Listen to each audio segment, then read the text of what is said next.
আলহামদুলিল্লাহি রাব্বিল আলামিন ওয়াসসালাতু ওয়াসসালামু আলা রাসূলিহিল কারীম ওয়া আলা আলিহি ওয়া আসহাবিহি ওয়া আহলি বাইতি আজমাইন, আম্মা বাদ। প্রিয় দেশবাসী, আসসালামু আলাইকুম ওয়া রাহমাতুল্লাহ। বিশ্ব মানচিত্রে স্বাধীন সার্বভৌম রাষ্ট্র হিসেবে বাংলাদেশের অভ্যুদয়ের 50 বর্ষপূর্তি সুযোগ পেয়ে আমি মহান আল্লাহ রাব্বুল আলামিনের দরবারে লাখো শুকরিয়া আদায় করছি। আলহামদুলিল্লাহ রাব্বিল আলামিন। আমি আমার প্রিয় দেশবাসীকে প্রিয় সংগঠন বাংলাদেশ জামাতে ইসলামের পক্ষ থেকে আন্তরিক শুভেচ্ছা এবং মোবারকবাদ জ্ঞাপন করছি। স্বাধীনতার 50 বর্ষপূর্তি এই মুহূর্তে আমি গভীর শ্রদ্ধার সাথে স্মরণ করছি আমাদের মহান স্বাধীনতা সংগ্রামের সকল বীর শহীদ এবং সম্মানিত বীর মুক্তিযোদ্ধাদের, যাদের বীরত্ব, দেশপ্রেম ও আত্মত্যাগের বিনিময়ে আমরা প্রিয় জন্মভূমির স্বাধীনতা অর্জন করেছি। বিশেষভাবে শ্রদ্ধার সাথে স্মরণ করছি স্বাধীন বাংলাদেশের স্থপতি জনাব শেখ মুজিবুর রহমান, শহীদ প্রেসিডেন্ট জিয়াউর রহমান, মৌলানা আব্দুল হামিদ খান ভাসানী এবং মুক্তিযুদ্ধের সর্বাধিনায়ক জেনারেল এমএজি উসমানীকে। আমি শ্রদ্ধার সাথে স্মরণ করছি বাংলাদেশ জামাতে ইসলামের সাবেক আমির, ভাষা সৈনিক অধ্যাপক গোলাম আজম, সাবেক আমিরে জামাত ও সাবেক মন্ত্রী মৌলানা মতিউর রহমান নিজামী, জামাতের সাবেক সেক্রেটারি জেনারেল ও সাবেক মন্ত্রী আলী আহসান মোহাম্মদ মুজাহিদ, মোহাম্মদ কামারুজ্জামান, আব্দুল কাদের মোল্লা, মীর কাশেম আলীকে, যারা ন্যায় ও ইনসাফের ভিত্তিতে বাংলাদেশকে একটি ইসলামী কল্যাণ রাষ্ট্র হিসাবে গড়ে তোলার জন্য নিরলসভাবে আজীবন প্রচেষ্টা চালিয়ে গেছেন। মহান আল্লাহ রাব্বুল আলামিন তাদের শাহাদতকে কবুল করুন। সেই সাথে স্মরণ করছি শায়খুল হাদিস হযরত মৌলানা একেএম ইউসুফ ও 5 বারের নির্বাচিত সাবেক এমপি হযরত মৌলানা আব্দুস সুবহান সহ যারা দীর্ঘদিন সরকারি নির্যাতনের শিকার হয়ে কারাগারে ইন্তেকাল করেছেন। আমি আরও স্মরণ করছি অধ্যাপক একেএম নাজির আহমদকে, যিনি দীর্ঘদিন শারীরিক ও মানসিক নির্যাতনের শিকার হয়ে দুনিয়া থেকে বিদায় নিয়েছেন। আল্লাহ তাদেরকেও শহীদ হিসাবে কবুল করুন। আমি শ্রদ্ধার সাথে স্মরণ করছি বিশ্ববরেণ্য মুফাসসিরে কোরআন ও সাবেক এমপি হযরত মৌলানা দিলওয়ার হোসেন সাঈদীকে। স্মরণ করছি সহকারী সেক্রেটারি জেনারেল জনাব এটিএম আজহারুল ইসলামকে, যারা সরকারের প্রতিহিংসার শিকার হয়ে দীর্ঘ প্রায় 11 বছর যাবৎ কারাগারের অন্ধকার প্রকোষ্ঠে কঠিন জীবনযাপন করছেন। সারা দেশে জামাতে ইসলামী, ইসলামী ছাত্র শিবির সহ বিরোধী দলের হাজার হাজার নেতাকর্মীর বিরুদ্ধে মিথ্যা মামলা দায়ের করে মাসের পর মাস জেলখানায় আটকে রাখা হয়েছে। বহু সংখ্যক নেতাকর্মীকে ক্রসফায়ার দিয়ে হত্যা করা হয়েছে। সুবর্ণ জয়ন্তীতে জামাতের শীর্ষ নেতৃবৃন্দ সহ বিরোধী দলের সকল নেতাকর্মীদের মুক্তি দেওয়ার জন্য আমি সংশ্লিষ্ট মহলের প্রতি আহ্বান জানাচ্ছি। প্রিয় দেশবাসী, মহান মুক্তিযুদ্ধের অন্যতম লক্ষ্য ছিল গণতন্ত্র, আইনের শাসন, মানবাধিকার, বাক স্বাধীনতা, বেঁচে থাকার অধিকার এবং অর্থনৈতিক মুক্তি। জনগণের প্রত্যাশা ছিল তারা তাদের মৌলিক অধিকারের নিশ্চয়তা পাবে, নিজের পছন্দ অনুযায়ী ভোটাধিকার প্রয়োগ করবে, ইজ্জত এবং সম্মান নিয়ে বেঁচে থাকার গ্যারান্টি পাবে, সভা সমাবেশ, চলাফেরা ও কথা বলার অধিকার পাবে। দুঃখের বিষয়, আমরা সব কিছুই আজ হারাতে বসেছি। গেল 50 বছরে বাংলাদেশ যা কিছু অর্জন করেছে আমি তা সংক্ষেপে আপনাদের সামনে তুলে ধরছি। একথা অনস্বীকার্য যে বিগত 50 বছরে বাংলাদেশ অনেক কিছু অর্জন করেছে। আমরা পেয়েছি একটি স্বাধীন রাষ্ট্র, একটি মূল্যবান পতাকা। আমাদের সেনাবাহিনী, বিজিবি, পুলিশ বাহিনী সারা বিশ্বে দেশের সুনাম এবং মর্যাদা প্রতিষ্ঠিত করেছে। জনগণের অক্লান্ত পরিশ্রম ও প্রচেষ্টায় শিল্প, ব্যবসা, বাণিজ্য, ব্যাংক, বিমা, অর্থনীতি কর্মকাণ্ডে সমৃদ্ধি অর্জিত হয়েছে। প্রবাসীদের পাঠানো অর্থ দেশের অর্থনীতিতে ব্যাপক গতি সঞ্চার করেছে। মালিক ও শ্রমিকদের অক্লান্ত পরিশ্রমে গার্মেন্টস শিল্প অর্থনীতির প্রধান উৎসে পরিণত হয়েছে। কৃষি এবং গ্রামীণ অর্থনীতির উন্নয়ন দেশের অর্থনীতিতে গতি সঞ্চার করেছে। সম্মানিত দেশবাসী, এত কিছু সত্ত্বেও আমরা বেশ কিছু ঝুঁকিপূর্ণ অবস্থানে এসে দাঁড়িয়েছি। রাজনৈতিক অধিকারের অনিশ্চয়তা, উল্লেখিত অর্জনগুলোর পাশাপাশি 50 বর্ষপূর্তির শুভলগ্নে আমরা আমাদের অবস্থানের নির্মোহ বিশ্লেষণ করলে দেখতে পাই, অর্ধ শতাব্দীর দীর্ঘ রাজনৈতিক পথ পরিক্রমায় বাংলাদেশ একটি অধিকার হারা জাতিতে পরিণত হয়েছে। রাষ্ট্রের প্রতিটি নাগরিকের জীবনের নিরাপত্তা নিশ্চিত করার দায়িত্ব সরকারের। বর্তমান সরকার সে দায়িত্ব পালনে সম্পূর্ণ ব্যর্থ হয়েছে। স্বাধীনভাবে মত প্রকাশের সুযোগ নেই। মিছিল সমাবেশ সহ সকল রাজনৈতিক কর্মসূচি কার্যত নিষিদ্ধ। নির্বাচন ব্যবস্থা ধ্বংস। আজ বাংলাদেশে নির্বাচনের কোনো পরিবেশ নেই। নির্বাচন ব্যবস্থাকে ধ্বংস করে দেওয়া হয়েছে। নির্বাচনের প্রতি মানুষের আর কোনো আগ্রহ নেই। গণতন্ত্রের জন্য এটি অত্যন্ত অশনি সংকেত। বিভেদ এবং অনৈক্য। বিগত 50 বছরেও জাতীয় ঐক্য গড়ে ওঠেনি। প্রতিহিংসা, ঈর্ষা, পরস্পরকে দোষারোপ, নির্মূল, উৎখাত ও উচ্ছেদের রাজনীতি জাতিকে বিভক্ত করে রেখেছে। শিক্ষা। বিগত 50 বছরেও জাতীয় আদর্শ ও আপামর জনগণের বিশ্বাস এবং চেতনার ভিত্তিতে কোনো শিক্ষা ব্যবস্থা গড়ে ওঠেনি। প্রাথমিক ও মাধ্যমিক শিক্ষা ব্যবস্থায় ধর্মীয় নৈতিক শিক্ষার পরিবর্তে আদর্শহীন শিক্ষা প্রদান করা হচ্ছে। ফলে আমাদের ভবিষ্যৎ প্রজন্ম জীবনের উষালগ্নেই নৈতিকতাবোধ অর্জনের সুযোগ থেকে বঞ্চিত হচ্ছে। দেশের বিশ্ববিদ্যালয়গুলোকে রাজনৈতিক ক্যাডার বাহিনীর বিচরণ ক্ষেত্র বানানো হয়েছে। শিক্ষা গবেষণার পরিবর্তে বিশ্ববিদ্যালয়গুলো আজ সরকারি দলের ক্যাডারদের টর্চার সেলে পরিণত হয়েছে। ডিজিটাল নিরাপত্তা আইন, যে দেশের বীর সন্তানেরা ভাষার মর্যাদা রক্ষার জন্যে, ভাষা আন্দোলন এবং জাতির মর্যাদা ও অধিকার রক্ষার জন্যে মহান মুক্তিযুদ্ধে ঝাঁপিয়ে পড়েছিল, সে দেশে স্বাধীন মত প্রকাশ ও কণ্ঠ রোধ করার জন্য বারবার অপচেষ্টা চালানো হয়েছে। এই আইন তার অন্যতম নজির। সম্পাদক পরিষদ, সাংবাদিক নেতৃবৃন্দ, সকল বিরোধী দল, বুদ্ধিজীবী সহ বিভিন্ন শ্রেণী পেশার মানুষ এই আইন পাশ না করার জন্য সরকারের প্রতি আহ্বান জানিয়েছিল। সকলের মতামত অগ্রাহ্য করে আইনটি পাশ করা হয়েছে। মত প্রকাশের কারণে জেলে আটক রাখার মানবাধিকার পরিপন্থী আইনের মাধ্যমে সংবাদকর্মী ও সাধারণ নাগরিকদের নির্যাতনের নূতন অধ্যায়ের সূচনা করা হয়েছে। স্বাস্থ্য। দুর্নীতি ও অব্যবস্থাপনার কারণে স্বাস্থ্য খাত ভয়াবহ বিপর্যয়ের সম্মুখীন। কোভিড-19 এর কারণে স্বাস্থ্য খাতে দুর্নীতির খণ্ডচিত্র জাতির সামনে উন্মোচিত হয়েছে। প্রকৃত চিত্র তার চেয়ে অনেক ভয়াবহ। সরকারের অনীহা, অদক্ষতা, দুর্বলতা ও দুর্বল ব্যবস্থাপনা, অপর্যাপ্ত চিকিৎসা উপকরণ, করোনা ভাইরাসে চিকিৎসক ও চিকিৎসা সেবা নিয়োজিত স্বাস্থ্যকর্মীগণ ব্যাপকভাবে আক্রান্ত হয়েছেন এবং তারা ক্ষতিগ্রস্ত হয়েছেন। করোনা পরীক্ষা নিয়ে জালিয়াতি করে মানুষের সাথে প্রতারণা করা হয়েছে। আইন শৃঙ্খলা পরিস্থিতি, মানুষের জীবনের কোনো নিরাপত্তা নেই।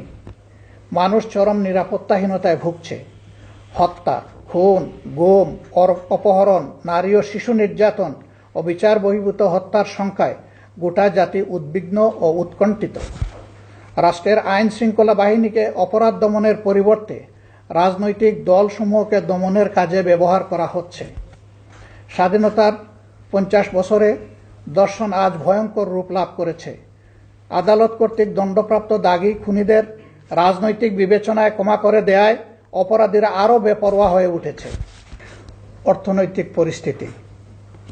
জনগণের অক্লান্ত পরিশ্রম ও প্রচেষ্টায় বাংলাদেশের অর্থনীতিতে একটি সম্ভাবনার সৃষ্টি হয়েছিল। কৃষি, শিল্প, ব্যবসা বাণিজ্য সর্বত্রই একটি গতি সঞ্চার হয়েছিল। দুর্নীতি ও দুর্নীতিবাজদের রাজনৈতিক পৃষ্ঠপোষকতা দেশের অর্থনীতিতে ভয়াবহ বিপর্যয় ডেকে এনেছে।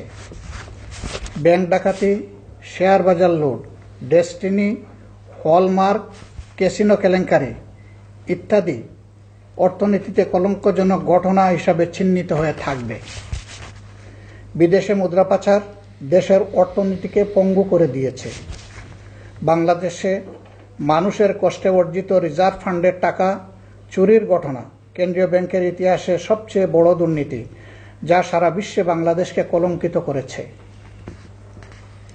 স্বাধীনতার 50 বর্ষ পূর্তির সময় 180টি রাষ্ট্রের মধ্যে দুর্নীতিতে বাংলাদেশের অবস্থান 12তম।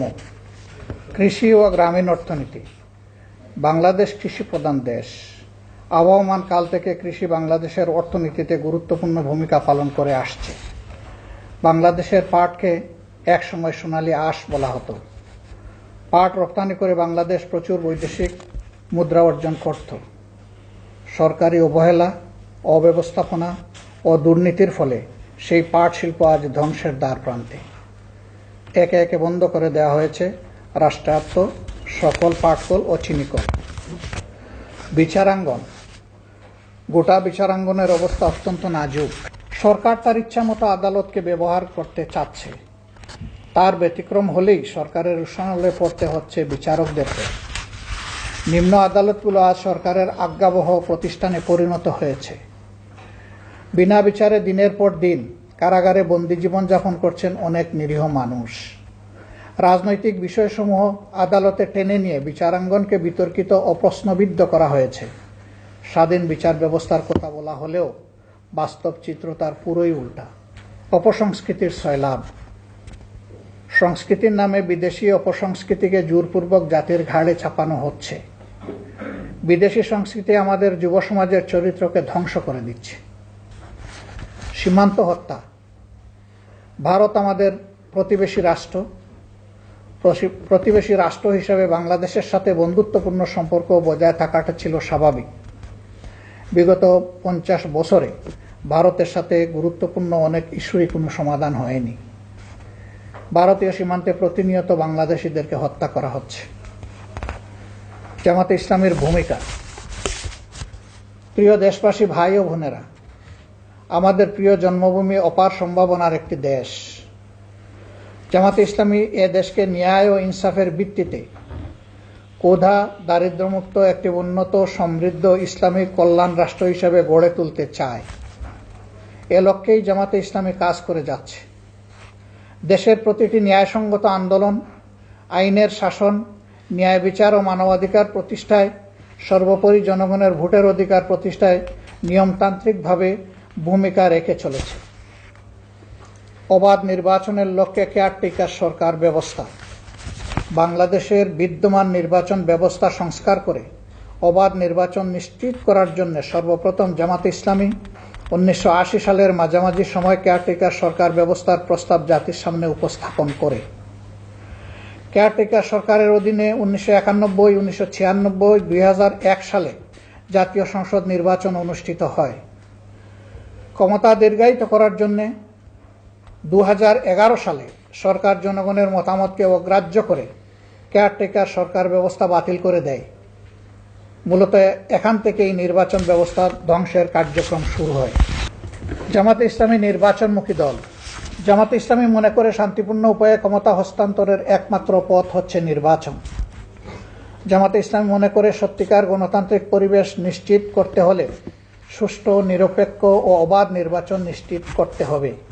এর জন্য প্রয়োজন নির্বাচনকালীন নির্দলীয় সরকার এবং নিরপেক্ষ নির্বাচন কমিশন। মন্ত্রণালয় পরিচালনা।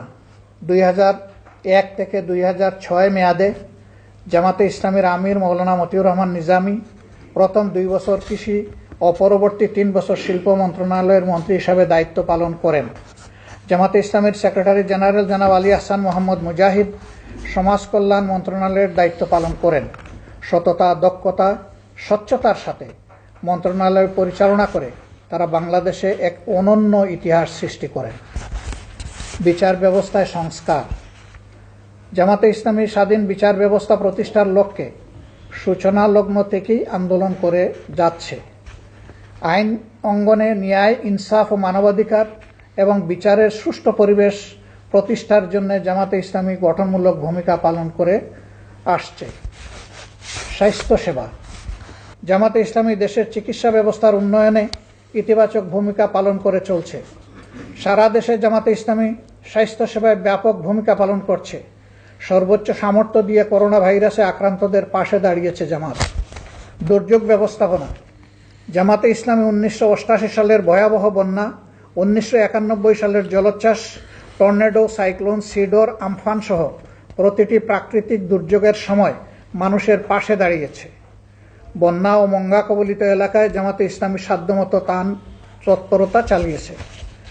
বিভিন্ন দুর্ঘটনায় নিহত, আহত, অগ্নিসংযোগে ক্ষতিগ্রস্ত, নৌকাডুবি সহ নানা দুর্ঘটনায় ক্ষতিগ্রস্ত ব্যক্তি ও পরিবারের পুনর্বাসনে জামাতে ইসলামী সাধ্যমতো চেষ্টা চালিয়ে যাচ্ছে।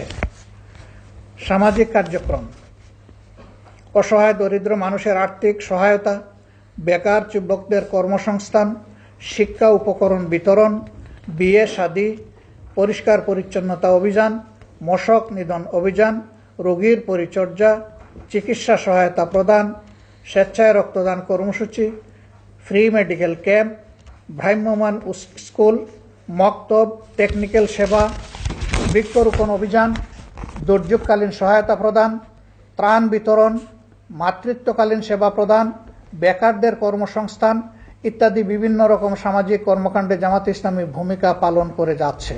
ইসলামী রাজনীতির বিকাশ, বাংলাদেশের অনিশ্চিত রাজনৈতিক পরিস্থিতিতে জামাতে ইসলামী আদর্শভিত্তিক রাজনীতির সূচনা করেছে। জামাতে ইসলামীর রাজনৈতিক তৎপরতায় দেশের আলেম ওলামা, ইসলামী ব্যক্তিবর্গ ইসলামের রাজনীতির গুরুত্ব উপলব্ধি করছেন। ইসলামকে জীবন ব্যবস্থা হিসেবে প্রতিষ্ঠার আন্দোলনে জামাতে ইসলামীর ভূমিকা দেশবাসীর মনে আশার সঞ্চার করেছে। লক্ষ্য বাস্তবায়নে জামাতে ইসলামী আদর্শ ও দেশপ্রেমিক নেতৃত্ব তৈরি করছে।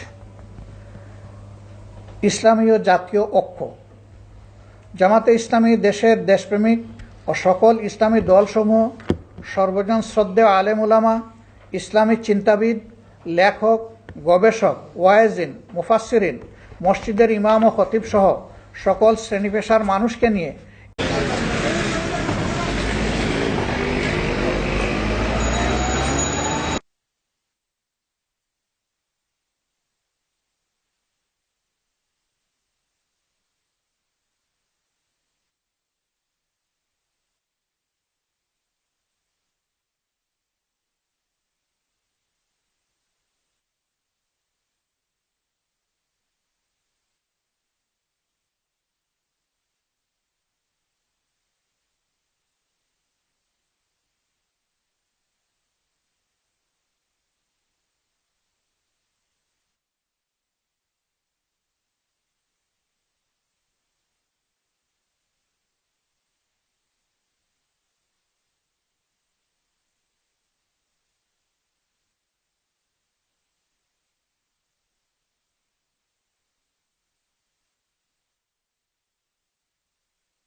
আলজেরিয়ায় গণহত্যা, আসামে মুসলিম নির্যাতন, ঐতিহাসিক বাবরি মসজিদ ধ্বংস, বার্মায় মুসলিম হত্যা, চীনের উইগর মুসলিম নির্যাতন সহ বিশ্বের প্রতিটি ঘটনায় জামাতে ইসলামী তার অবস্থান থেকে ভূমিকা পালন করছে।